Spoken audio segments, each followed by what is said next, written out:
जय गजानन जयतु संस्कृतम. रसास्वाद अन्योक्तींचा या मालिकेमधल्या या नवीन भागामध्ये नवीन अन्योक्तीच्या रसग्रहणामध्ये आपल्या सर्व रसिकांचं मनःपूर्वक स्वागत.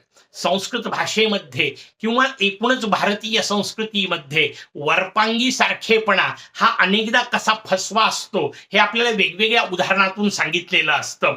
वरपांगी सारखेपणा कदाचित ग्रहण करता येतो, पण जेव्हा गुणवत्तेचा विषय येतो तेव्हा तुमचं मूळ स्वरूप उघडं पडतं हे सांगणारे अनेक सुभाषित संस्कृत साहित्यामध्ये आपल्याला पाहायला मिळतात. मजेदार अशा प्रकारच्या दोन सुभाषितांचा केवळ उल्लेख करतो. उल्लेख एवढ्यासाठी म्हटलं की त्याचं सगळं रसग्रहण नाही करायचंय आपल्याला, पण जी भूमिका मांडायची आहे ती भूमिका आपल्याला नेमकेपणाने त्यातून स्पष्ट होऊ शकते.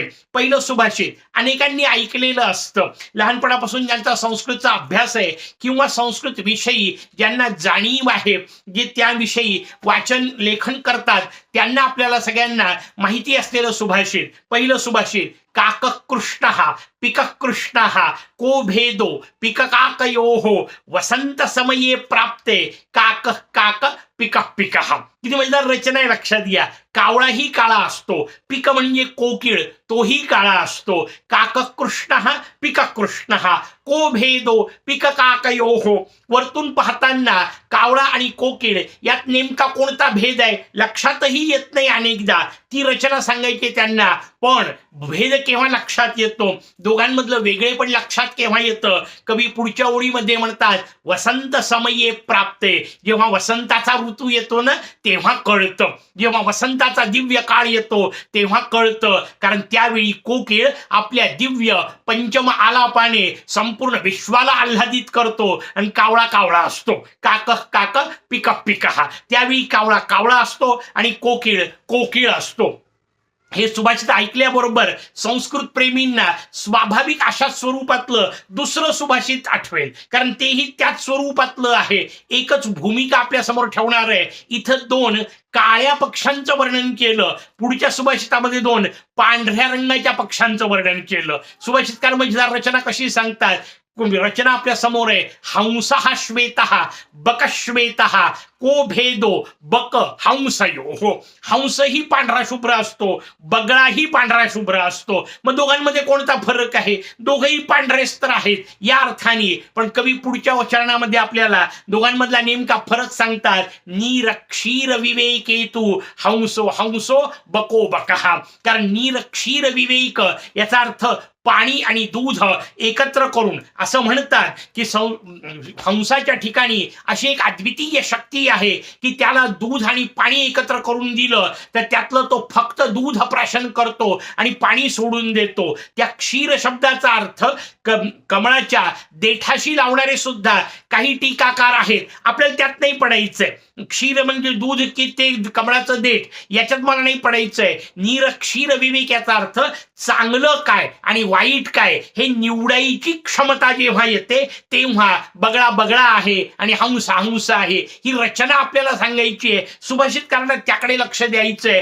की क्षमतेचा विचार जेव्हा आहे, गुणवत्तेचा विचार जेव्हा आहे, तेव्हा वरपांगी दिसणारं जे सौंदर्य असतं किंवा सारखेपण असतं ते कामाचं नसतं. कारण वरपांगी खोटं असू शकतं, तो आव आणलेला असू शकतो आणि मग तो आव नेमकेपणाने मोकळे स्वरूपात समोर येतो किंवा खरी त्याची बाजू समोर येते तेव्हा जेव्हा गुणवत्तेचा विचार येतो. आणि मग नेमकी ती भूमिका आपल्या समोर या सुभाषितामध्ये या अन्योक्तीमध्ये कवी ठेवतायत. काकान्योक्ती.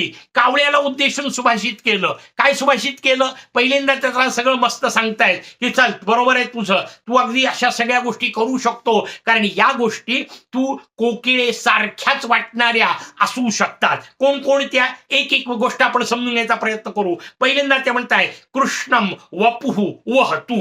तू तसंच, वपू म्हणजे शरीर, कृष्ण काळ्या रंगाचं शरीर तू धारण करू शकतो, कारण ते स्वाभाविक आहे. सहज दोघेही दिसणारे काळेच आहेत. लांबून जर पाहिलं तर कदाचित लक्षातही येणार नाही इतका त्यांचा आकारही जवळपास सारखा असतो. म्हणून आकार सारखा आहे, रंग सारखा आहे. रंग तू घेऊ शकतो, पण रंगाची गंमत अशी आहे की रंग मूळ असायची गरज नाही, तो वरून आणता पण येऊ शकतो. जसं केस रंगवणे हा प्रकार आपण समजून घेऊ शकतो. याचा अर्थ रंग सुद्धा कदाचित तुम्ही सारखेपणा करू शकाल, पण तो उपयोगाचा नाहीये हे कवींना सांगायचंय. अर्थात या दोघांचा रंग मुळातच सारखा आहे. दोघेही दिसायला लांबून आकारही सारखा आहे, जवळ गेल्यानंतर काही भेद आहेत त्याच्याबद्दलचा प्रश्न नाही, सहज लक्षात येऊ शकतं. कावळ्याच्या गळ्याचा रंग वेगळा असू शकतो सामान्य कावळ्यांचा, पण अगदी पूर्ण काळा असणारा सुद्धा कावळा असतो, त्यावेळी गोंधळ होऊ शकतो. मग डोळ्यांच्या रंगाचा फरक आहे.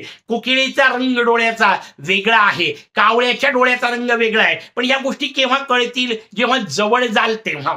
लांबून पाहताना दोघेही सारखेच दिसणार आहेत, त्याकडे कवी आपलं लक्ष वेधतायत. कृष्णम वपो वहतु चुंबतु सत्फलानी. सत्फल शब्द दोन्ही अर्थाने वापरता येतो, वेगवेगळ्या दृष्टीने त्यांनी सांगितलंय. सत म्हणजे चांगलं, फल एक अर्थ कोणता, सगळ्यात चांगलं फळ कोणतं, तर त्याचं उत्तर आहे आंबा. आंब्यापेक्षा सुंदर फळ जगामध्ये नाही, त्याला फळांचा राजा म्हटलं जातं. ही जी भूमिका आहे त्या दृष्टीने म्हणतायत. आता सामान्यतः कोकिळ जो आहे तो आम्रवनात राहतो, आमराई ज्याला आपण म्हणतो, त्याच्यामध्ये निवास करतो. कावळाही राहू शकतो. एकाच झाडावर दोघांनाही घरटे बांधणे शक्य आहे. स्वाभाविक दोघही जण त्या फळाचा आस्वाद घेऊ शकतात. कोकिळ जसा आम्र फळाचा आस्वाद घेऊ शकतो, तसा आस्वाद कावळ्यालाही घेणं शक्य आहे. म्हणून तोही त्याला टोच मारू शकतो.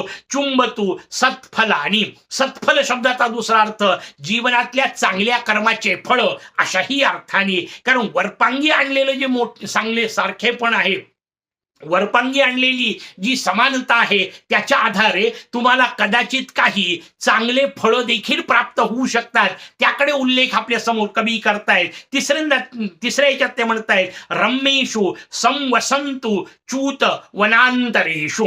रम्य अशा प्रकारच्या, आनंददायी अशा प्रकारच्या, कारण पूर्वी आपण वर्णन केलं, पाचही अंगांनी आनंद देणारा आंबा हा महावृक्ष आहे. शब्द स्पर्श रूप रसगंध सगळाच आनंद मिळणार आहे. त्यातला शब्दाचा विषय सोडून द्या, पण बाकी गोष्टींच्या बाबतीमध्ये कावळ्यालाही तो आनंद आहे, आणि कोकिळेच्या कूजनाचा कावळ्यालाही आनंद मिळणारच आहे की नाही. त्याच्यामुळे सगळ्याच आनंदाचा विचार तशा अर्थाने कावळ्यालाही प्राप्त होणार आहे. म्हणून रम्य अशा प्रकारच्या त्या संवसंतु, शांतपणे तू राहा.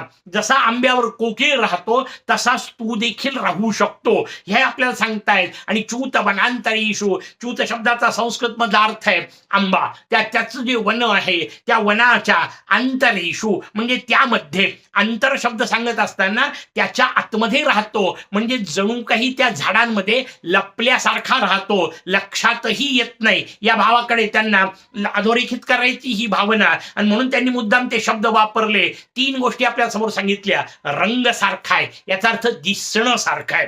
दुसरी गोष्ट त्याचं खाणं सारखं आहे. दोघेही जण आंब्याचा आस्वाद घेऊ शकतात, म्हणजे खाद्य सारखं आहे याचा अर्थ खाणं पिणं वागणं जे आपण म्हणतो ते सारखं ठेवता येऊ शकतं. तिसरी गोष्ट निवासाची सांगितली, म्हणजे माणूस दिसण्याची गोष्ट अंगीकारू शकतो, समोरच्या सारखं दिसण्याचा प्रयत्न करू शकतो. अगदी माणसाच्या बाबतीत लावायचं असेल तर त्याच्या वेशभूषेचा, केशभूषेचा अनुकरण जे आहे त्या अनुकरणाच्या माध्यमातून सारखेपणा दाखवता येऊ शकतो. मी पण तसाच आहे, चाल तशी ठेवता येऊ शकते, हालचाली तशा ठेवता येऊ शकतात. या सगळ्याचा आधार एकत्र केलाय त्यांनी. मग त्या दृष्टीने म्हणताय की दिसणं सारखं करता येऊ शकतं. दुसरी गोष्ट खाणं पिणं सारखं करता येऊ शकतं. जशा पद्धतीचे पदार्थ आणि जे पदार्थ तो समोरचा व्यक्ती खातो त्याचं अनुकरण करता येऊ शकतं. तशाला तसं वागून मी पण त्याच दर्जाचा आहे, मी पण त्याच योग्यतेचा आहे असा आव आणता येऊ शकतो. दुसरा विषय सांगितला. तिसरं, जसं त्याचं राहणीमान आहे, त्याचा निवास आहे, तशाच पद्धतीचा निवास आपणही करू शकतो. कारण या बाह्य गोष्टी आहेत, लक्षात घ्या. आणि या जेवढ्या बाह्य गोष्टी तुम्ही आहेत त्या सगळ्यांचा अंगीकार करता येऊ शकतो. समोरच्या सारखं घर आपल्याला बांधता येऊ शकतं. इथपर्यंत बिलकुल शक्य आहे. फक्त विषय पुढचा येतो. ते म्हणतात पुंस्कोकिलस्य. पुंस कोकिल याचा अर्थ त्यातला जो कोकिळ आहे त्या कोकिळ, नर कोकिळ या अर्थाने. कशाकरता मुद्दाम उल्लेख केला, व्यवस्थित काही गोष्टी समजून घेतल्या पाहिजे. त्यातली एक मजेदार गोष्ट या समोर ठेवतो. आपण बोलताना सहज कोकिळा गाते असा शब्द वापरतो, चुकीचा आहे तो.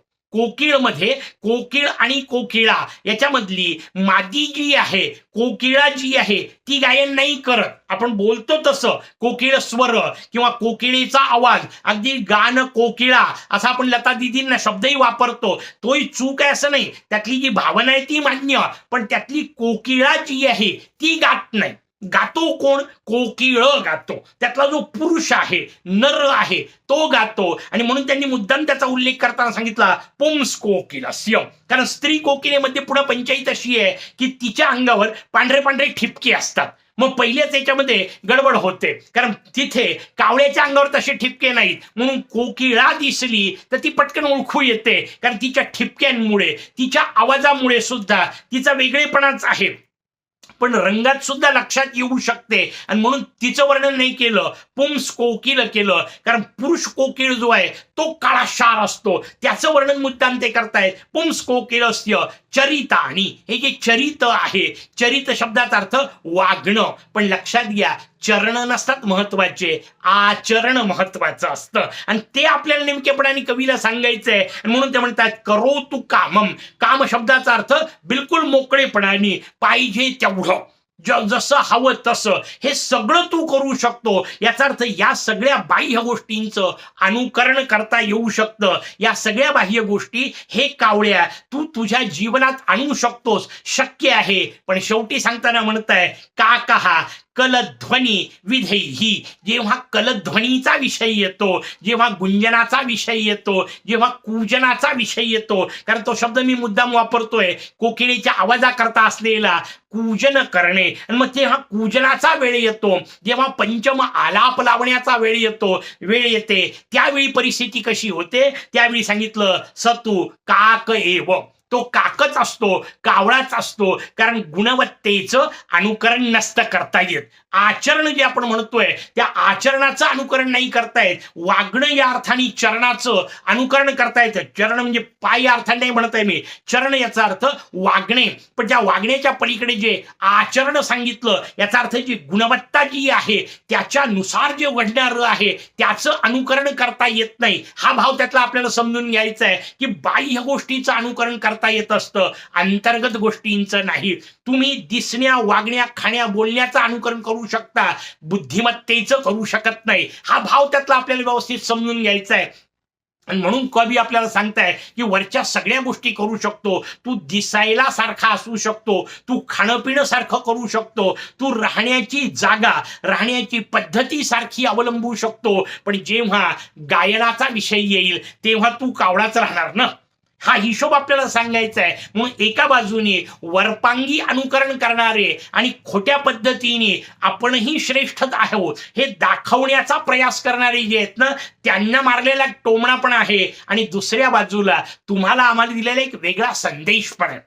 तो संदेश सकारात्मक पद्धतीने देखील समजून घेता येऊ शकतो, कारण तिथे कावळे कावळेच राहणार आहेत हे म्हणत असताना तुम्हाला कोकिळ व्हायचंय याकडे कवी निर्देश करतायत. आणि मग कोकिळ व्हायचंय या वाक्याचा अर्थ काय? तर त्याचं उत्तर आहे वरच्या ज्या दोन्ही तिन्ही गोष्टींचं अनुकरण करता येतं, वाक्याचा अर्थ नक्कल करता येते. रंगाची नक्कल करता येऊ शकते, खाण्यापिण्याची नक्कल करता येऊ शकते, वागण्याची, घरदाराची नक्कल करता येऊ शकते, अस्सल नसते.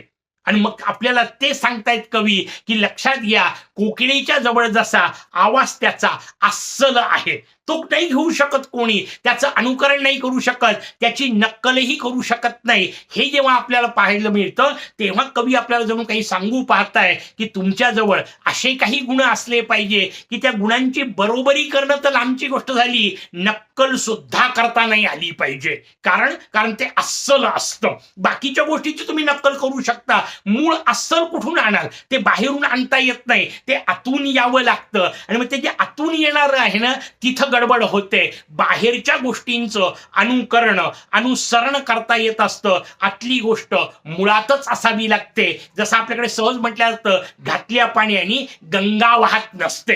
बाहेरच्या गोष्टींनी तुमचं आतलं जे वैशिष्ट्य आहे, वैभव आहे, ते झाकाळून जाऊ शकत नाही. आपल्याजवळ असे काहीतरी गुण असावेत की ज्याची नक्कल सुद्धा कोणाला करता येणार नाही. याकडे सुद्धा कवी आपलं लक्ष वेधतायत. त्या दृष्टीने या सुभाषिताचा दोन्ही अंगाने विचार करता येतो. येतो. म्हणजे कावळ्याच्या दृष्टीने की नुसते वरपांगी आचरण करणारे जे आहेत ते कसे खोटे पडतात हाही अर्थ, आणि आपल्याजवळ काहीतरी वैशिष्ट्यपूर्ण असावं हाही अर्थ पुढचं सुभाषित पुढच्या भागामध्ये. तोपर्यंत जयच संस्कृत.